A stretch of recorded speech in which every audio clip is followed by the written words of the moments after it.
Let's let the party begin.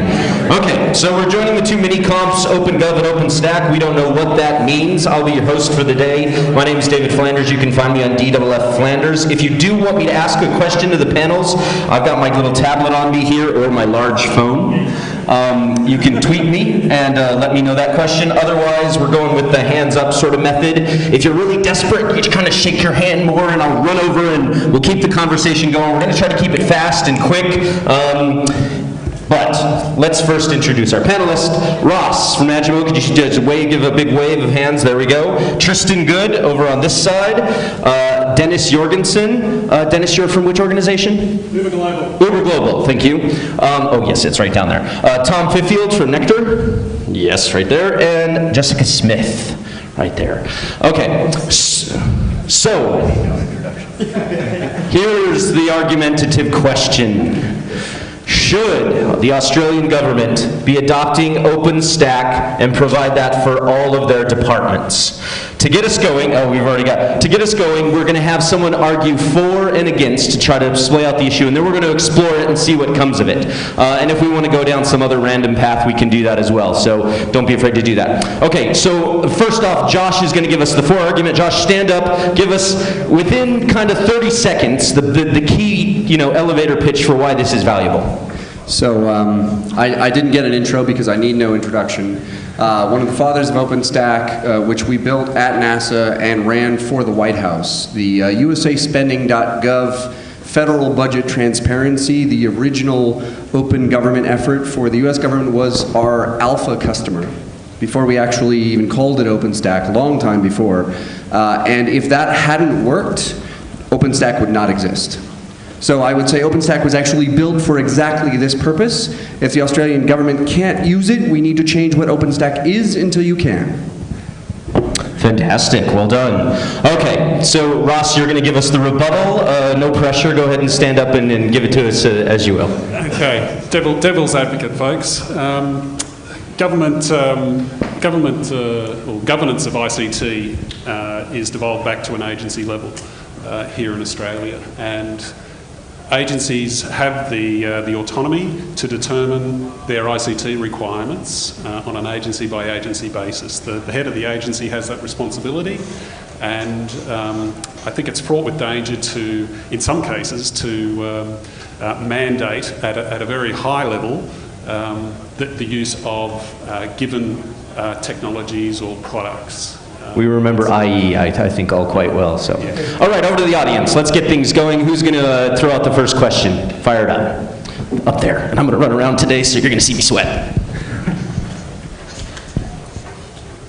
So probably less of a question, but so I don't think there was any term there saying mandate, but why don't you simply provide it as a service, and then if it fits people's needs, then they use it. And I assume what usually happens is people find it really useful and it takes off. So I think forcing people to do anything is not a clever idea. And the other thing that you should do is not only go for OpenStack, try other technologies, because you don't want to embed yourself in one thing. Although I'm an OpenStack developer, it doesn't make sense to totally buy into one thing.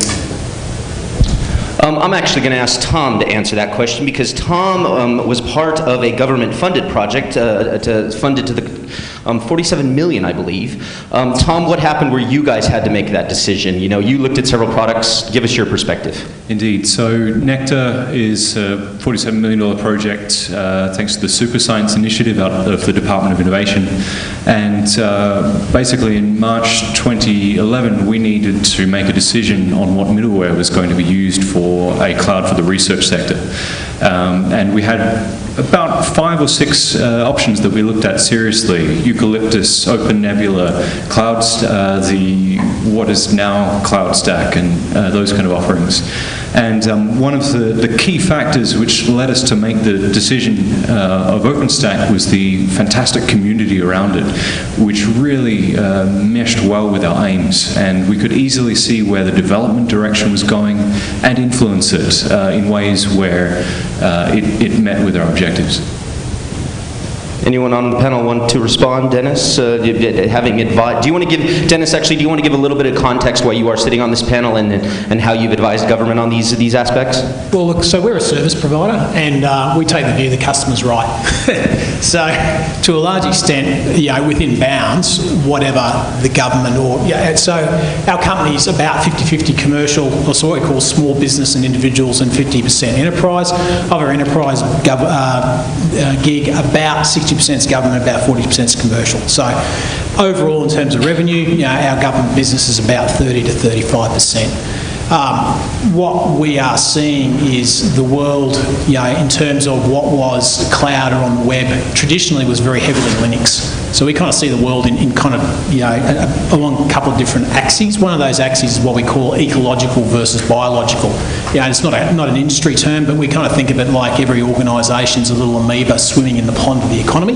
And even if you're a government agency, you ingest a lot of dollars in the form of taxes, and you actually push a lot of dollars into the economy in the form of either policies or grants or funding different initiatives. So as a government organisation, you might think of yourself as an economic player, but in reality you're a very, very strong, large economic player. So the systems we see, we break up for ourselves are ecological and biological. Ecological systems are those things that allow the organisation to interact with its environment.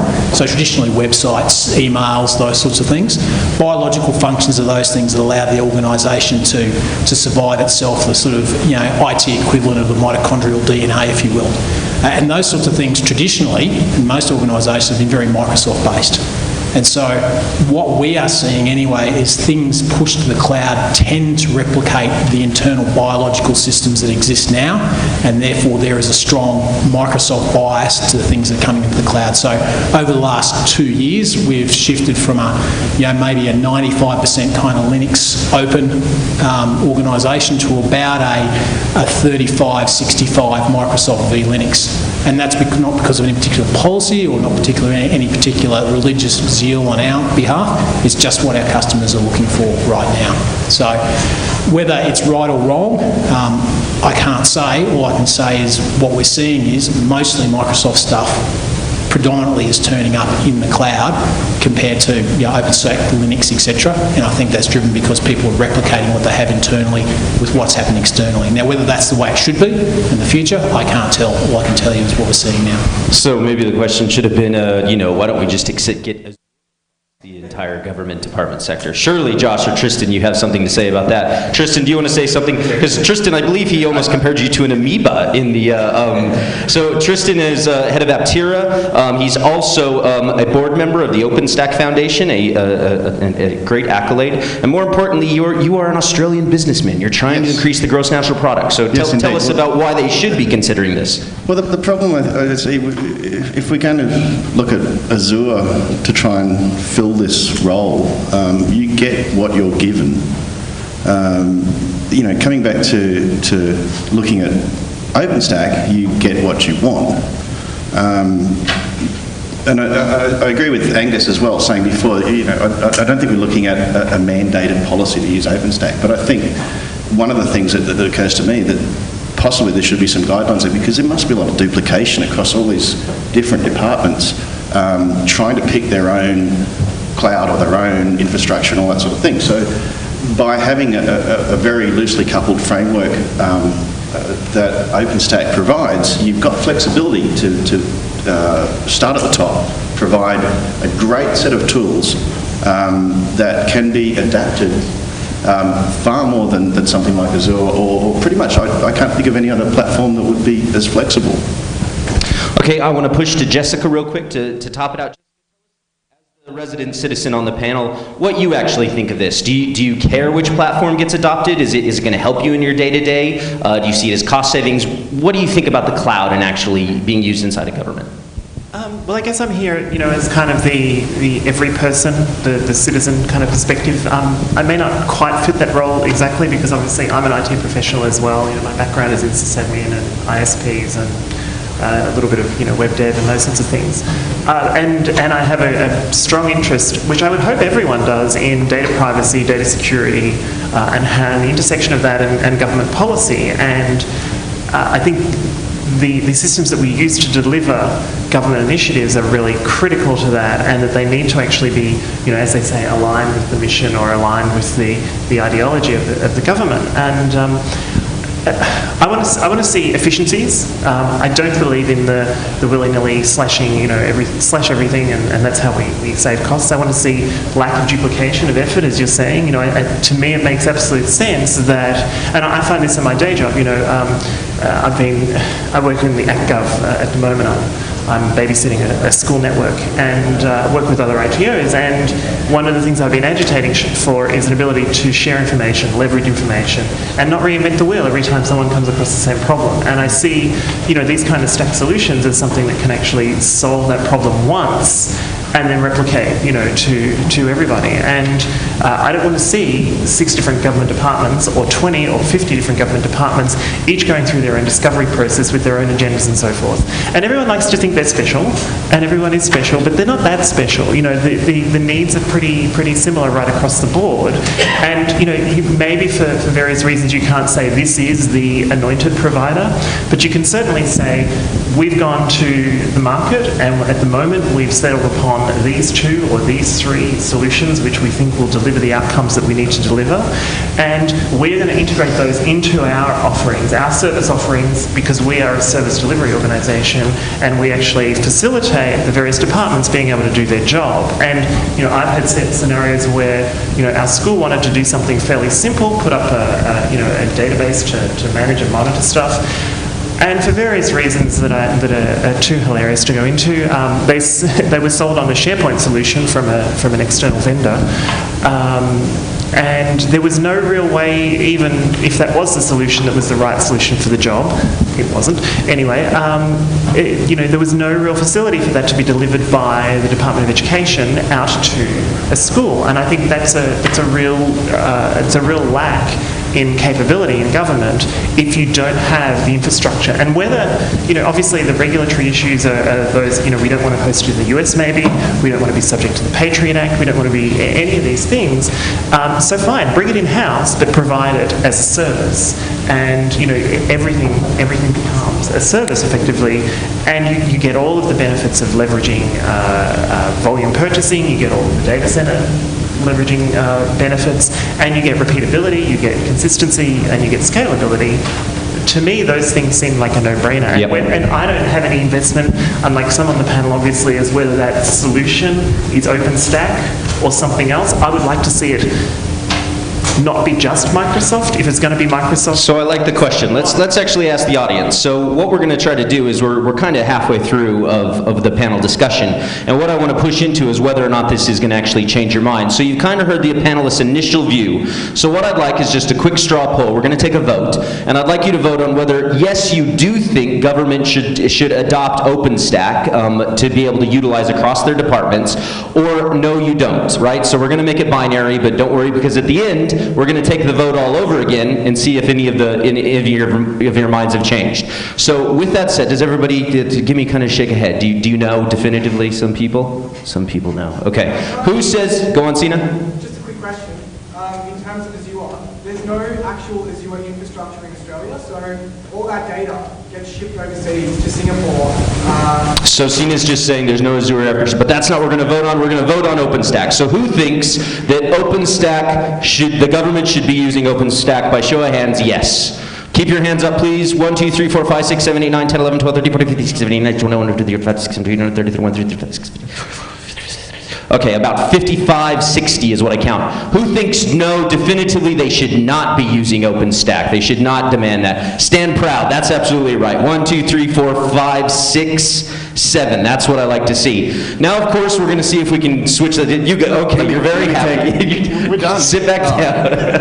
All right, let me take this from 2 pieces. The first one being this intersection of, is it a policy question, and is it about data privacy and data ownership?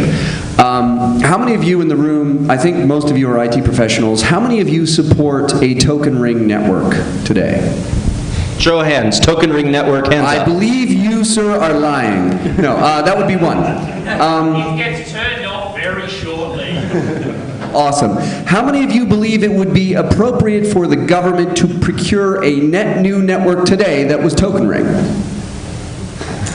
Okay, I think you're lying too. The point here is that the beautiful thing about Ethernet, although I think Roddy would object to my use of the term Ethernet, I've been recently educated, but I'm going to use it anyway, is that you can use Ethernet to build private networks and public networks. So selecting Ethernet is not a selection of where is your network going to exist or who owns your network, but simply what protocol and what technology is being used.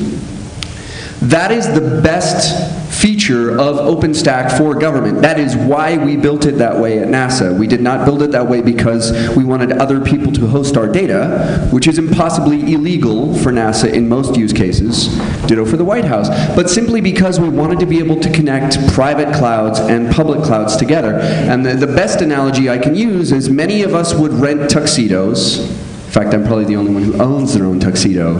Nobody rents underwear.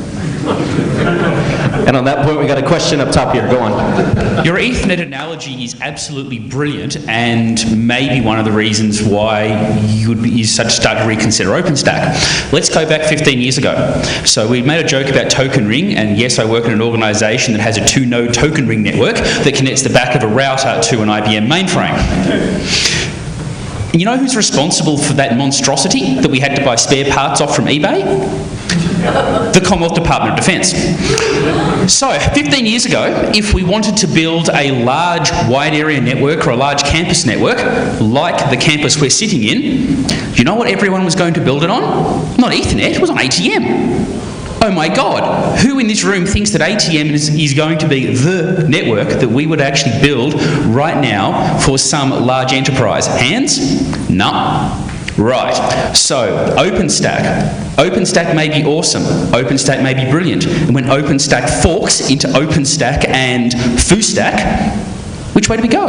Oh my God. So the issue I have is when you start to get down towards mandate or creation of preferred technologies, the gentleman from Regino is dead right. What we'll end up with is, because the Commonwealth Department of Defence occupies 50% of the Commonwealth Government's IT spend, what we wind up is whatever the hell the CIO from the Department of Defence wants, which means we'll all be using ATM, or the cloud equivalent of it, in 15 years' time. There will be no innovation. You won't be having a let's use OpenStack discussion, because damn it, we're all using something else. So your example about Ethernet is exactly right. Making these big technology picks isn't necessarily a smart idea for whole of government, because we're not smart enough. Okay, let's dig into that exact point, because OpenStack's had this criticism, right? And you know, maybe you've changed the minds of our 60-some people, which is exciting. But you guys have been threatened with the fact that you do have all these companies on board the board. Josh, Tristan, you guys should be talking about this. Can we trust you? Can we trust the companies that are sitting on top of OpenStack? Is that going to split? Are we running into danger if we consider this? So the idea of a fork in an open source project, especially one like OpenStack where it's Apache 2 licensed, so there's no GPL that's making sure everyone plays nice. The best comparison we have is probably nuclear weapons, right? Forking OpenStack is a nuclear bomb. We have mutually assured destruction. Who's going to fork OpenStack? Who could possibly? I mean, we thought about it. Honestly, I thought about it a year and a half ago. There was a moment in OpenStack's history where there was enough of us who were unhappy with governance at the time that we said, is it time? That moment has passed. The only moment where OpenStack could have been forked without just mutually assured disruption is long past. There is nobody who could pull it off. There are too many people with too much invested in that community for any portion of the community to leave. Go on, Jessica. Is that a good thing? I mean, we're all over. Your weapon was a good idea. Like, mutually assured destruction is never not a good thing. We might go into metaphor land a little bit too much, but go on, Jessica. Tell us your opinion on that. I wonder if that's a good thing. I mean, and again, you know, I guess playing devil's advocate, you know, most of us here are invested in open source, and the fact that if a project no longer meets our needs, but it has a good base to it, we can fork it and we can take it where we want it to do. If you have a project that, whilst being pretty much open source, from what I understand, is effectively not forkable, that means that, you know, as you said, in 15 years' time, we end up with something that really is something that doesn't fit anybody's needs and has gone in that direction, and now we can't fork it. So I'm not sure that I'd be selling that as a positive of OpenStack. I'm not sure whether it's a negative, but... Okay, so I want to move us into a different lane, because we can talk about the forking thing all day long and the virtues of open source splitting and all the rest of it. But what I do want to talk about, since we do have such a large audience participation saying yes, let's pretend we are in that place. And maybe, Tom, you can kick us off, because you're actually 2 years down the road where you've basically got every university using OpenStack across the board. Give us good and bad. Don't just tell us it's, it just works. Tell us good and bad of what happens if an entire sector does adopt OpenStack. Indeed. So one of the first points to note, I'll start with a point which could be either good or bad depending on your perspective, is that OpenStack is under very, very, very rapid development. And that means the difference between releases is quite severe. That means you have to put in a lot of staff time just to keep up with what's going on in OpenStack. That can be a bad thing if you're staff limited. At the same time, the rate of innovation is high. You're always getting new features coming in, and it's always improving. So that's an interesting point. But just to jump back onto the general question, which is if we are in this situation, what's another good thing? I think there is a good thing here which is unrelated to the technology choice, and something that we've definitely seen in the research sector with our deployment of OpenStack is the sysadmins start talking to each other. They start sharing deployment experiences very widely, very broadly. We have people in South Africa contacting us and asking us for deployment advice. We have universities who are not involved in our project who are looking at building their own private OpenStack clouds just because they've seen what we've done. And I think this whole openness in the OpenStack project starts to rub off on people after a time. Ross, Dennis, I'd like you to respond to it. So, and I know you guys are thinking widely about this and hard, so I know you can't lay it down, but what if you did adopt OpenStack? You know some of the cost-saving arguments behind having a centralized system, about sharing sysadmin rather than every department having another sysadmin. What are your thoughts when you start to think about, well, what if we did encourage, maybe not mandate, but encourage a use of a certain system, like we would encourage, making sure to procure open source on things? What are your thoughts on that? I guess kind of my view of the government from looking outside in is it's a relatively risk-adverse organisation, so I don't think there's any surprise there.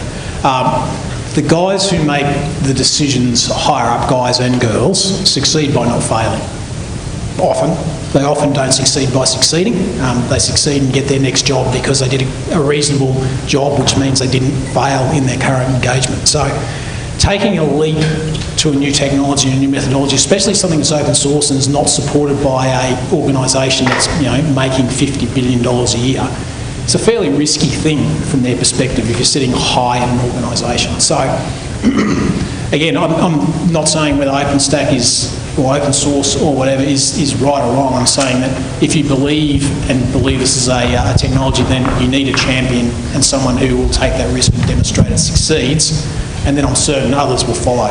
The second point I'd make is in regards to the university sector, there's a very strong, obviously, not-for-profit motivation. You're fighting against a large ecosystem of providers, and we're one of them, who have exactly the opposite motivation. So it's not in their interests necessarily to create and empower a technology that is low cost and free and has very, very low barriers to entry. It's actually, in many providers' best interest to do the opposite thing. So in regards to pushing it through, from a practitioner level, you might be saying, well, I can't understand why anyone would say no. From a management perspective, you've got a class of people who are afraid of innovating because they might fail, in which case their career ends, or certainly goes in a direction they're not interested in, plus a very large vendor community that's not interested in seeing an open source or OpenStack solution succeed. So if you believe it needs to succeed, then within the organisation there needs to be someone identified as a champion who can take it forward and make it succeed, and that would be the thing that would give it the momentum to push through those boundaries. Ross, just from service provider view. Sorry, Ross, do you want to? The current guidance in the government's cloud strategy we identified, which is the Australian Government Cloud Computing Strategic Direction Paper of April 2011, we identified community clouds as being a desirable outcome. We developed a better practice guide, which is available on the Agemo GovDex, on the blog for Agemo, and I'd recommend reading that. There's a space or there is a place for OpenStack within the federal government, and we see that the agencies are the best placed individuals to determine how appropriate the use of it is. So I'm going to push you a bit more on it, Yep. right? So I know there's a paper, there's always a policy we can reference online. I work for government, so I know this. Yeah. But what are the future plans? I know you want good things for the community. I know you want to push government into that new space and new innovation, and you're always fighting against the battle of risk. What's the next step for Agemo? Is it another paper to try to push into that, or is it exemplars? What's your thinking? I know you guys have got something up your sleeve coming up soon. It's all of those things, Dave. The Prime Minister on the 5th of December at the Digital Economy Forum in Sydney identified that the current cyber white paper would be broadened into the digital economy white paper. The Department of Broadband, Senator Conroy, is responsible for the delivery of that. That will be sometime early this year that will be developed. Within that, there is a national cloud computing strategy that will be developed in a very short time frame as well. Department of Broadband again is the lead on that.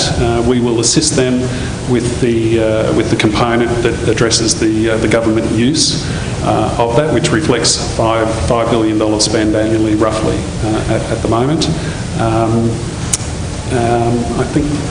Yep, that's good. I know you guys are making a move on it, so I definitely wanted to give you the opportunity. Over to the audience. We've gone, who's got another pertinent? Yep, we got one over there. You got a microphone? While you're running up there, I'll make a comment on policy. My co-founder at Piston Cloud was involved in developing the U.S. government Cloud First policy. And there was a side effect of that policy that I think was really useful and not expected, which is when you set aside a policy that says, we're not saying you have to use cloud, we're saying you have to tell us why you're not using cloud in every single case. Every time they document that, they have given you the feature request for the next version of OpenStack.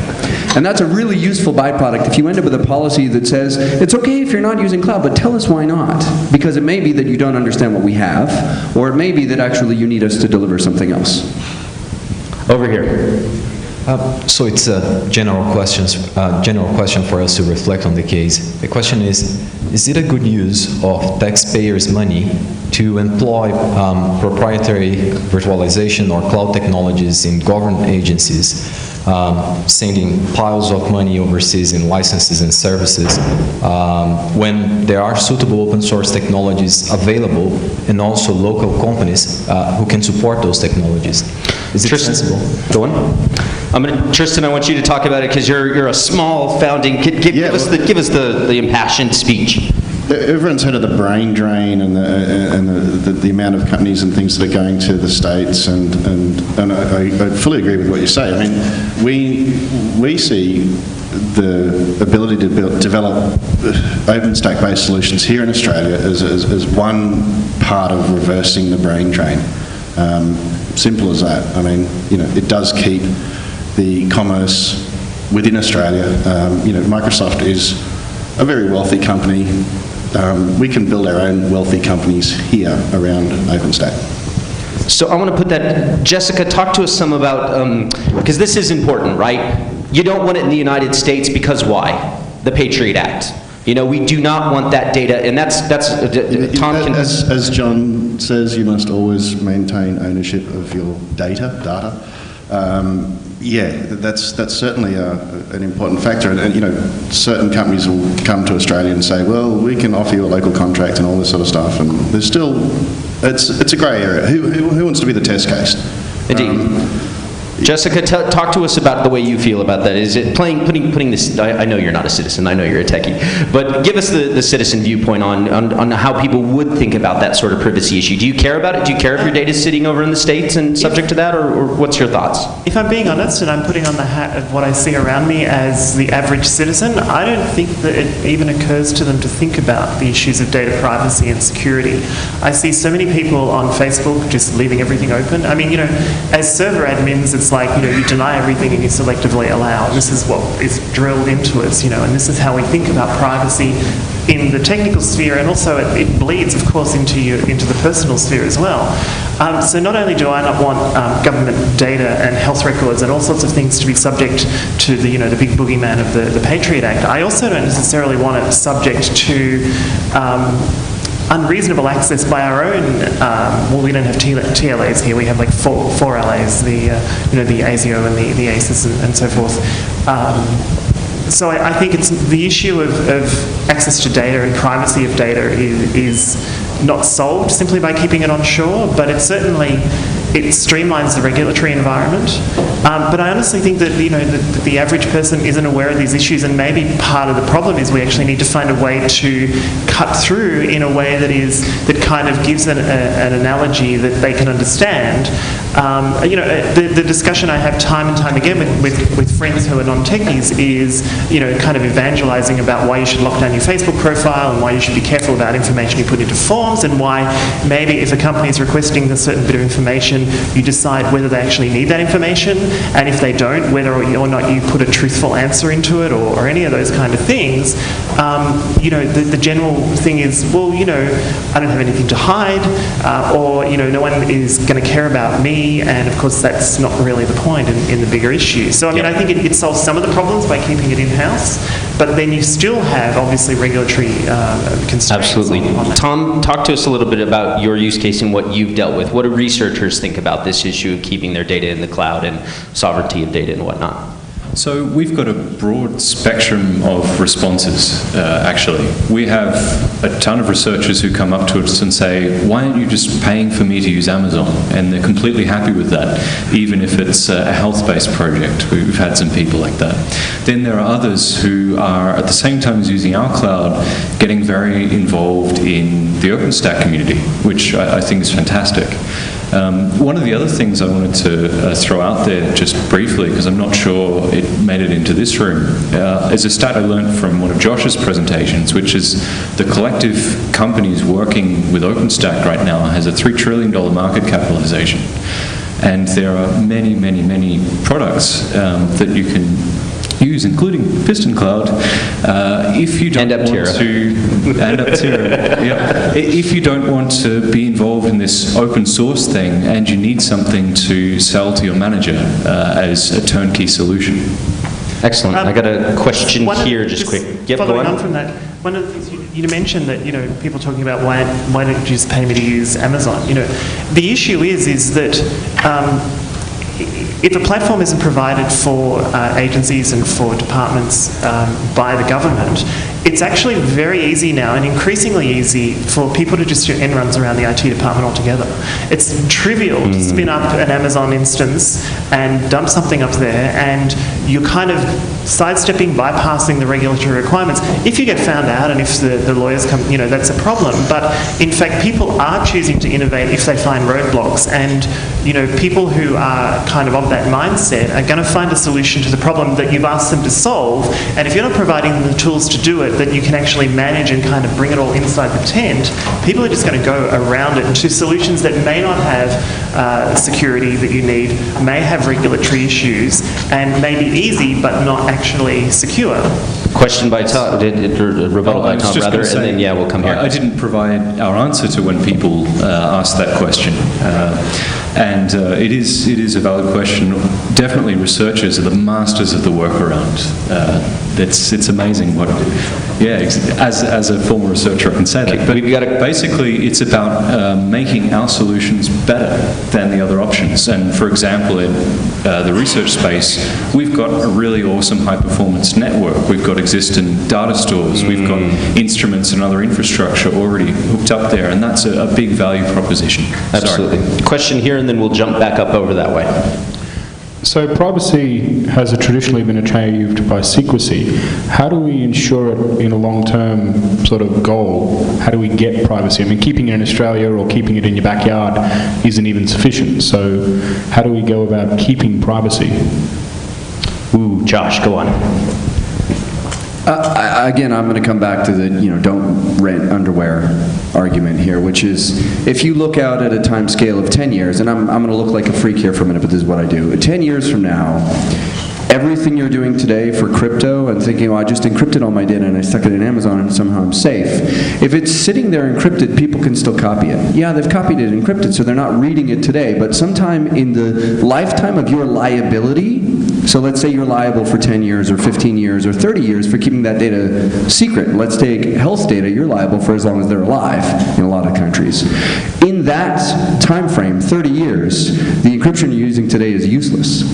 So ever trusting somebody else's infrastructure is just not really a good idea. So the idea of something like OpenStack, where any organization can and probably should run a small private cloud themselves for the things that really don't belong on anyone else's infrastructure. And we're not talking about a giant investment. A small deployment of OpenStack is certainly in the same vein of, hey, well, we do happen to own, a couple of servers of our own. If you look at water systems, simplest utility to compare to, most buildings have a hot water heater. We do not deliver hot water as a utility. We deliver water as a utility and we heat it on site. It's a good model for cloud computing as well. And when you have something like OpenStack, you have these private clouds and public clouds built on that same infrastructure. I do like this analogy. I keep talking about, well, if you look at other infrastructure, right? So airplanes, canal system, railroads, Highways Act, all the rest of it. The government went and provided these things and then allowed so whether or not we aren't even, maybe the question shouldn't be, should government be providing for departments, but should government be providing cloud for all of their citizens?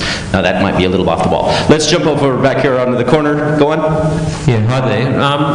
For a lot of the larger departments, the IT stuff's outsourced. I was just wondering, are you thinking of a model where there's these little islands of cloud islands, if you like, or if it's going to be joined together? And if it's going to be joined together, if it's a certain level of department and above, how do we get around this, well, not get around, how do we follow all the security practices, remembering that even VLANs, which are, I suppose, the network equivalent, much simpler, aren't allowed in certain circumstances. So how's the security done? Is anyone looking at from the technical as well as the policy side?